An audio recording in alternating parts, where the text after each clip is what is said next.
Hello, I'm Dr. Mark Darcy, and in this episode of Science on the Edge, I'm going to talk about the dark web and cryptocurrency.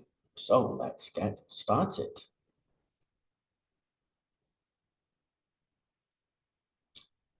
Okay, so before we begin, one little disclaimer here.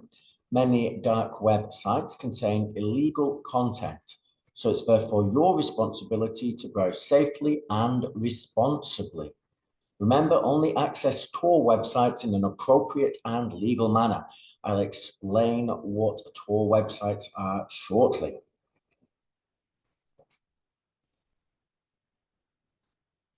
So here is the web. Now, the web is divided into layers, kind of like an iceberg. First, we have the surface web. The surface web is the bit of the internet that you can access from any browser in its entirety, meaning you can see the entire site. So, for example, you can see Wikipedia pages, you can see Google, Bing, if you really must. Below the surface web, however, we have the deep web. Now, the deep web is also accessed via normal browsers, but you need usernames and passwords to fully see the details. So, for example, you log into your bank account, you log into Facebook, Twitter, eBay, Amazon, whatever it is, you need a username and a password. Still access it with a normal browser, but you need a password. Then below the deep web, we have the dark web. Now, the dark web is a little bit different. The dark web is dark. The websites are encrypted and they are only accessible with a special type of browser known as Tor. Can't see them through Google. And you can't find where the website is located either. Normal websites are very easy to trace. You can find their IP addresses very easily. You can perform something called a reverse NS lookup, for example. But you can't do that with dark websites. They're very difficult to trace, which means you can put illegal content onto dark websites and people don't know where you are. They don't know where your site is being hosted. So there's a lot of criminal content on the dark web. So deep versus dark web. The deep web is accessed via an ordinary web browser. However, it uses HTTPS. The S stands for secure. HTTP is the protocol of the World Wide Web. The S stands for secure. Not seen by search engines, you need to log in first. Examples, email, bank, Facebook, that kind of thing. The dark web uses Tor, the Tor browser. It's relatively small compared with the surface web and the deep web. Consists of approximately 7,000 to 30,000 websites. It's difficult to tell because it's dark. Surface web is about 1.7 billion websites and counting. The surface web at least 56,666 times larger. Now, the dark web is sometimes referred to as onion land. That's because all domains end with .onion rather than .com or .co.uk or anything like that. You access them with the Tor browser, which stands for the Onion Router. You can download it by going to torproject.org. Be very careful if you do decide to do that, however, because in some countries it's illegal to do so. So check on that first. Can be used for anonymous browsing, amongst other things. So who built the Tor network? Well, it was a US naval intelligence. They originally used Firefox browser plus a few plugins. The objective was to form a channel for communicating securely with the USA. Basically, spies in another country want to communicate safely back with the US without being traced. They wanted to use some secure method so they couldn't be tracked. There was an early problem. All traffic went to US naval intelligence. So a spy in another country, they tried to communicate back home, but the destination is always US naval intelligence. So the sender can be identified as a US asset by whichever government it is. A lot of traffic is tracked in various countries, and basically the spy would be arrested. The solution was to make Tor public, to release Tor to the world. More users, less chance of assets being identified. That makes it more difficult for hostile countries to locate US assets. Is it legal? Right? Yes or no? 48% of dark web content is legal traffic. Nearly 18% non-maintained dead websites. Illicit drug sites, 12.3%, 6.8% extreme legal pornography, extremism, 0.2%. It's hard to get these numbers exactly right. But there is a lot of illegal content on the dark web, and the US can do nothing about it because now it's a distributed browser. It's out in the wild, anyone can use it. There's all sorts of bad stuff on the dark web, basically. There are websites that deal with arms trading, with people smuggling, pedophile rings, all sorts of bad stuff is on the dark web. So the reality of the dark web, though, most is illegal pornography, extremist content, hacking forums, isolated on the surface web, not the dark web necessarily. What can Tor be used for? Well, anonymous browsing on the surface web. So basically, a lot of people just use Tor, not because they want to look at illegal things. They use Tor because they, they don't like being tracked. And the thing is, if you use Google, if you use any normal browser, then every website you go to, everything you visit is tracked, and that data is recorded and used to generate profiles of you and sold, basically. Not when you use Tor. All of your browsing is completely anonymous. By the way, you might think your browsing is anonymous if you use something like private browsing. All that does is clear your cache and your history. There's still a record up there on the internet, but not if you use Tor. It's also used for anonymous communication. A lot of people use it for anonymous communication. And there's good and bad reasons to communicate through Tor. Good reasons, well, maybe you're a persecuted minority in some country and you don't want to be monitored when you communicate with other members of your group or outside of the country. So you might use Tor. Or you might be a criminal. That is another reason. They communicate through Tor also and can evade the police. Journalists use it to protect their sources. Countries for military communication and online intelligence gathering. Anything else? Well, lots and lots of things. Basically, there are chat rooms, there's email, all of these things that you can get on the normal web, you can get on the dark web as well. Or the difference being that they are not traceable, you're anonymous. So is it just for websites? Well, it is for websites, but it's also for IRC channels, so chat rooms, where our chat rooms are. Although some of those chat rooms chat about some pretty illegal things. FTP, so file storage or transfer, if you want to transfer secure files without being tracked. If you've got some very sensitive file or document you want to move from one source to another, then you might want to do it through Tor so that it's not tracked. Some people use it for torrenting, but that's quite slow. And email, as I mentioned earlier. So how does it work? Well, everyone on Tor is basically a proxy server for someone else. Best way to explain that. Imagine I was some sort of hacker and I tried to hack into some server. So for example, maybe I tried to hack into some government websites. So I tried to hack into the CIA, the Pentagon. Then if I did it without Tor, it would work like this. I would get on my computer, I would type in the IP address of CIA. I would then connect to my local ISP, internet service provider, then to another node, maybe in a nearby city, then into the USA, then into Virginia, then into the Pentagon. At which point, I would immediately be traced back.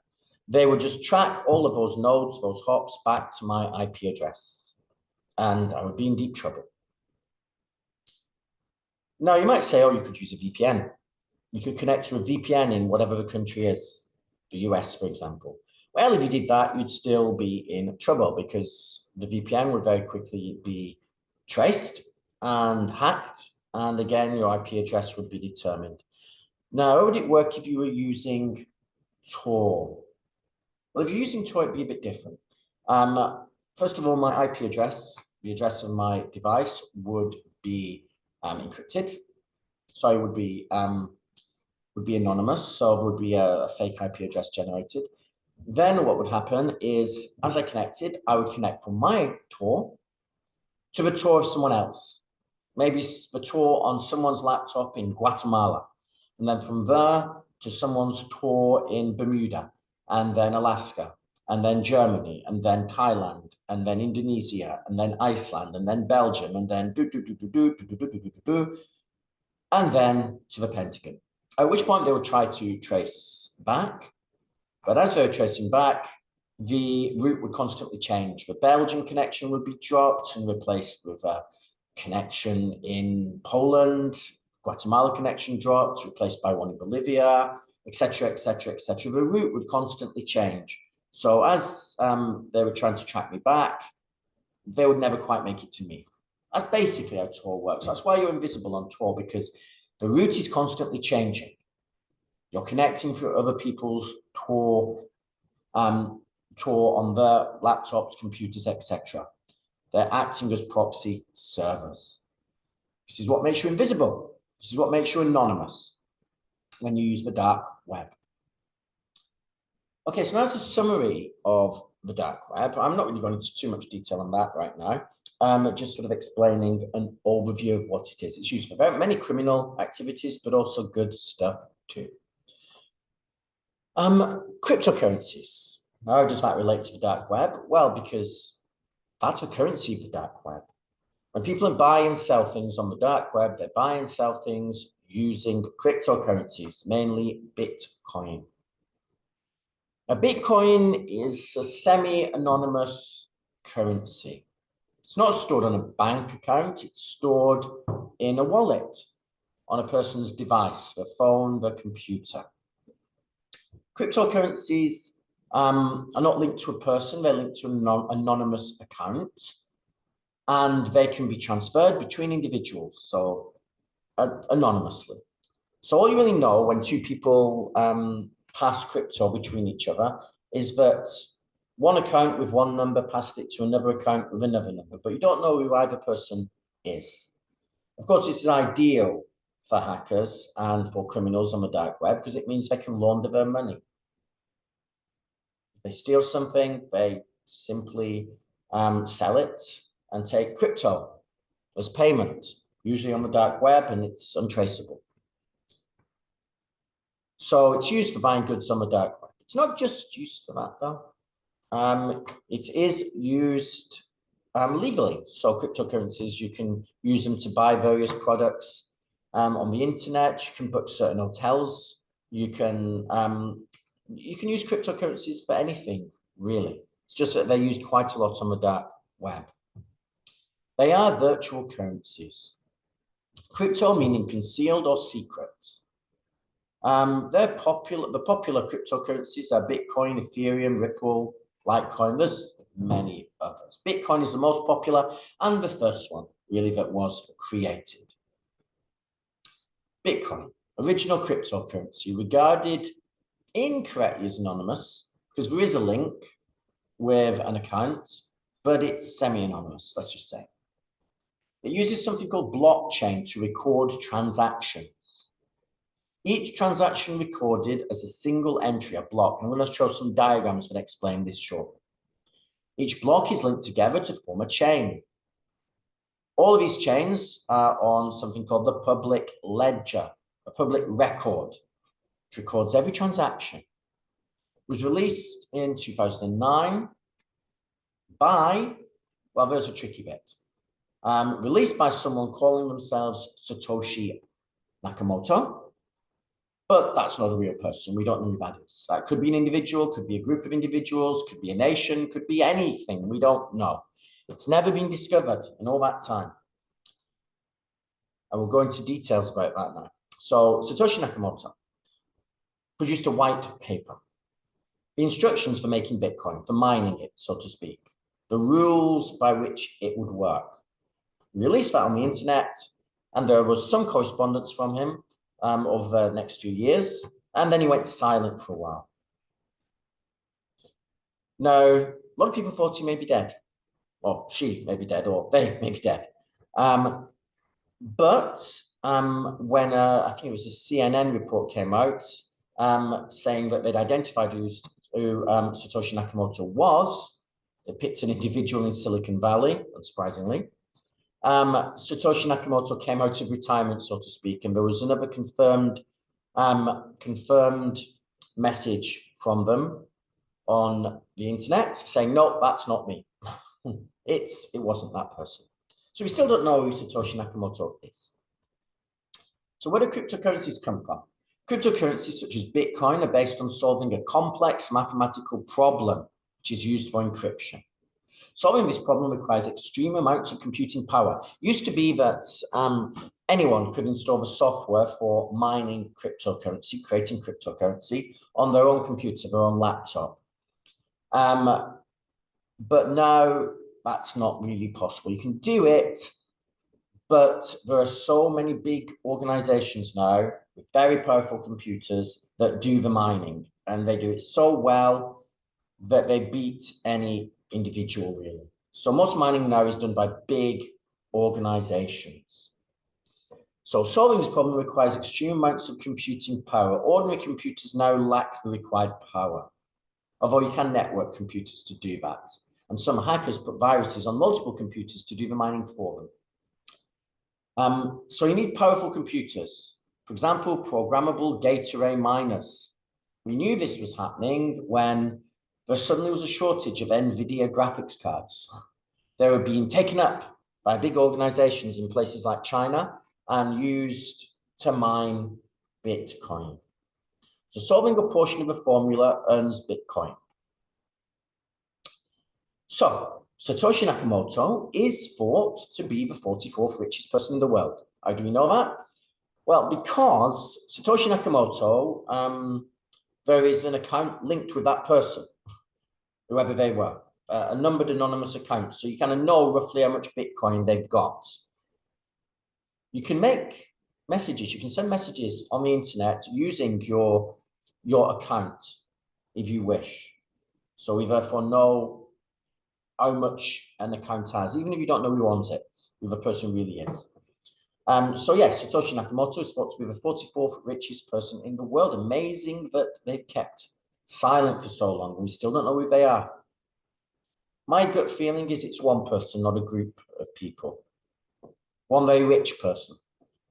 The reason I think this is if it was a group of people, someone would have broken silence. Someone would have come out in all of these years.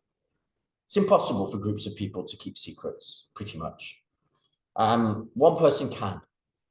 So I think it's one person. And the person must be pretty rich. Otherwise, well, if they're the 44th richest person in the world, they've got all that Bitcoin, it'd be very hard not to come out and spend it, unless you're already independently rich.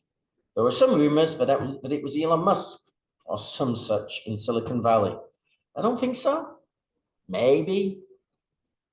I mean, he was one of the co-creators of PayPal, but I personally doubt it.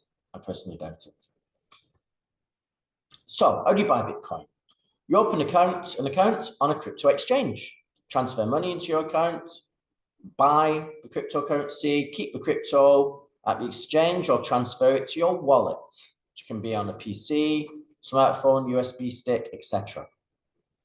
But how does it work? How does crypto actually work? Well, it works like this. This is a blockchain. So the traditional way of transferring money, before we had banks and all of that nonsense, person A would have some money, and they bought something from person B. There you go. $5 goes from A to B. Nice and simple. Bam. Not anymore. Now we use third parties. Our money goes through banks, and it goes through credit cards, and it goes through debit cards, and all that kind of thing. Person A transfers some money through a third trusted party, and person B doesn't get quite all the money. Now you might think, no, wait a minute, when I transfer money, the recipient gets all the money. Yes and no. I'll give you some examples of when that's not the case. The obvious example is when you use a credit card. There's some sort of cut taken off that credit card. But even when you use a debit card, you see retailers have to pay banks to use the debit card service, to use the machines, which means that they're spending money when you spend money. So what they do is they add that money to the price of the product. So your loaf of bread is a little bit more than it would otherwise be. And the extra money is going to the third party. Sometimes that takes a little bit of time. Depends. What does blockchain, which is the core of all cryptocurrencies, aim to do? Well, it aims to eliminate the middleman, to eliminate double spending, to do it faster, more securely, and with a traceable, if anonymous, history. It all relies on something called the open ledger. So this is how it works. This is the open ledger. A ledger, well, accountants use ledgers. It's a record of all the transactions in a particular organization. The open ledger is a ledger that's out there on the cloud that anyone can access. This is how it works. So imagine person A has $5 worth of Bitcoin, and they want to spend it. Well, first of all, there is a block in the open ledger, which has got a record saying that person A has $5 of crypto. Now they want to buy something from person B with that crypto. So they do. When they do, another block is added to the open ledger. So this block shows that person A had $5 and they've now transferred it to person B. Now person B wants to spend some. They want to spend $3 of Bitcoin, buying something from person C. Now there is another block added on the open ledger showing that B transferred $3 to C. And then if C wants to buy something from D, say with $2 of crypto, then there's a record of that too. This entire thing is called the blockchain, a chain of transactions. And it's all up there on the open ledger for everyone to see. It's anonymous, meaning that you've just got an account number, not an individual as such, although it's a bit more complicated than that. Now, the good thing about this is if person A tries to spend some Bitcoin they don't have, then it can't happen because the blockchain is checked. They can't just pretend to have Bitcoin. They try to, the transaction will be declined. Now, if you had a central ledger with all these lists of transactions, then there would still be a middleman who would probably take a cut. So what we have instead is an open ledger that's distributed. So a distributed open ledger is spread out through the cloud on many computers. As a result, you can't just make your own fake copy of the open ledger. And it can be checked by anyone. So there's new problems there. All copies in the network must be synchronized. All participants must see the same copy of the chain. This is why transactions are a little bit slower than they should be at the moment. So this is how it works. So imagine person B wants to spend $1 of Bitcoin buying something from person D. Well, when they do this, when they make the transaction, at first, the transaction is unconfirmed. Needs to be confirmed. This is where the miners come in. What are miners? Miners are special nodes, meaning computers, really, on the network that validate transactions and add them to the network. They create new blocks in the blockchain and confirm transactions. They compete for confirming transactions. The first to confirm it and add it to the block gets the reward, which is a bit of Bitcoin. How does that work? Well, this is the miners' tasks. First, they validate a transaction by checking the blockchain to see, for example, if person B has enough money to send to person D. So that's fairly straightforward. They check the open ledger, they look through the blockchain, and they see whether there's a record that they actually have that money. That's the easy bit. The next bit's a bit more tricky. They then try to guess a key for adding the new transaction to the blockchain, so for creating a new block. This is where the big complicated mathematical puzzle comes in. You can only add the new block if you solve part of this puzzle. Very complex, requires a lot of computing power. It's part of the algorithm that Satoshi Nakamoto created. So all these miners are competing to validate a transaction and then to guess a new key that will be valid for adding a new block into the blockchain. Eventually, one of the miners will win, and when they do, they will broadcast that new block to the network, and it will then be added to the blockchain, at which point other miners will stop trying to validate that transaction and will instead try to validate a new block. So it works. If you succeed in validating a transaction and adding the block, you get rewarded automatically with a bit of Bitcoin. That's what Bitcoin mining is. And there are huge organizations now that do this. You can look this up. You will see there are complexes that are acres of land full of computers just trying to mine Bitcoin. And it's not particularly environmentally friendly. It really isn't. Because, well, it takes electricity to power all these big computers. So, like coal mining, there is an environmental impact. Just to create this imaginary currency. Actually, we say it's imaginary. All currency is imaginary, really. The only reason a pound or a dollar or a euro is worth anything is because enough people believe it's worth something. It's a kind of group delusion. And if people lose faith in a currency, the value goes down. If people gain faith in a currency, its value goes up. It's only worth what people are willing to believe it's worth.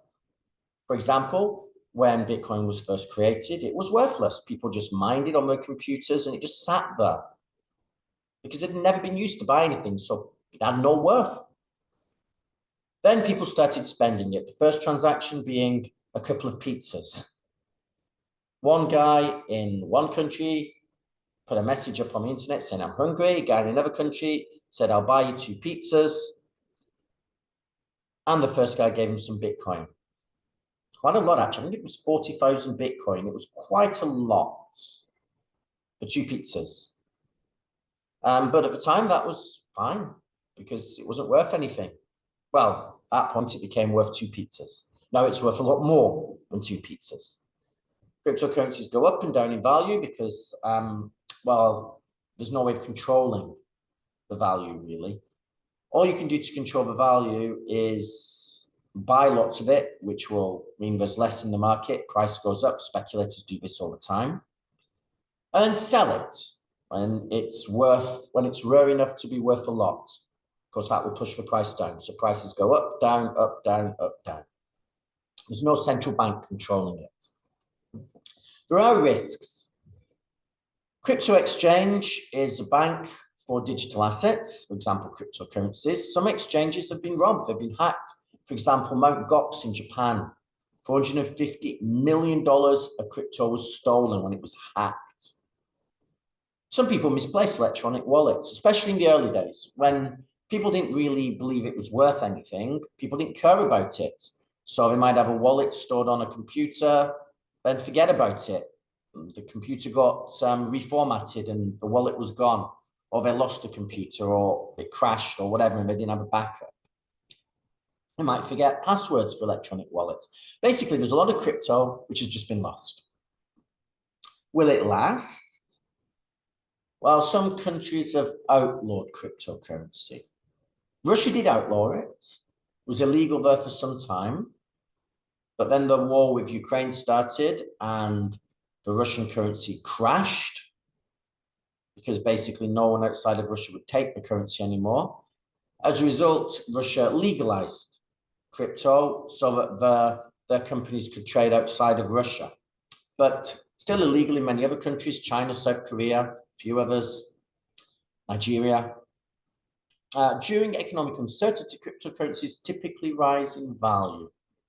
Typically, I should say. Ethics of cryptocurrency. Well, crypto mining consumes large amounts of energy, as I said. Bitcoin alone is 0.6% of global electricity. That's ridiculous, isn't it? If you think about it. It's difficult for countries to tax decentralized currencies. A country functions by taxing its businesses and its citizens. So you pay for the roads and the hospitals and the schools. Well, you can't tax someone if you don't know how much money they've got. So if suddenly tomorrow everyone switched from using the traditional currencies to cryptocurrencies, well, then all of a sudden the taxman would have no idea how much money any business or any individual has, so they wouldn't be able to tax you. They'd go bankrupt. Countries would go bankrupt, which is why a lot of countries have banned it. Same with a lot of banks. They don't like it either. They push countries to ban it because, again, if everyone switched to cryptocurrency, there'd be no need for banks anymore because the currency is stored on your wallet. Banks would go bankrupt. So yes, it can increase tax avoidance. Those paying tax have to pay more. Difficult to apply economic sanctions to crypto, though. You can try and ban it, but people will just carry on using it because you can't trace them. That's your point. Okay, so that's a summary of the dark web and cryptocurrency. Thank you very much for watching. If you want to follow me on Twitter, my handle is @MarkOfTheD. Thank you very much for listening, and I'll speak to you all again soon. Goodbye for now.